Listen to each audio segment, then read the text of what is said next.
വീണ്ടും SFIയുടെ പരസ്യ വിചാരണയും മർദ്ദനവും. Koyilandy R Shankar SNDP കോളേജിലെ വിദ്യാർത്ഥി CR അമലിന് മർദ്ദനമേറ്റു. റാഗിങ്ങുമായി ബന്ധപ്പെട്ട വിഷയത്തിൽ 25ഓളം SFI പ്രവർത്തകർ മർദ്ദിച്ചുവെന്നാണ് പരാതി. SFI നേതൃത്വം സംഭവം അപകടമാണെന്ന് വരുത്തി തീർക്കാനും ചികിത്സ നിഷേധിക്കാനും ഇടപെട്ടുവെന്നും പരാതിയുണ്ട്. കോഴിക്കോട് നിന്ന് വിശദാംശങ്ങളുമായി ദിസ്ന സുരേഷ് ചേരുന്നു. ദിസ്ന, വീണ്ടും റാഗിങ്ങിന്റെ വാർത്ത കൂടി. എന്താണ് ഇതുമായി ബന്ധപ്പെട്ട് നൽകാനുള്ള വിവരങ്ങൾ?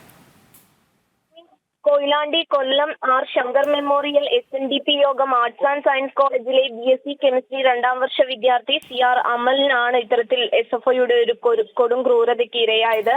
മർദ്ദനത്തിൽ അമലിന്റെ മൂക്കിന് ചതവ് പറ്റുകയും വലത് കണ്ണിന് സമീപം പരിക്കേൽക്കുകയും ചെയ്തു.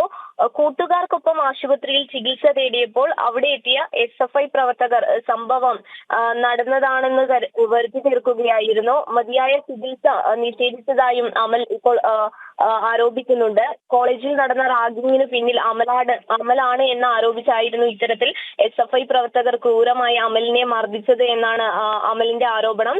ക്ലാസിന് പുറത്തേക്ക് അമലിനെ വിളിച്ചുകൊണ്ടു പോവുകയും SFI യൂണിറ്റ് സെക്രട്ടറിയുടെ നേതൃത്വത്തിലുള്ള 25ഓളം പേർ മർദ്ദിക്കുകയുമായിരുന്നു എന്നാണ് അമൽ ഇപ്പോൾ പറയുന്നത്.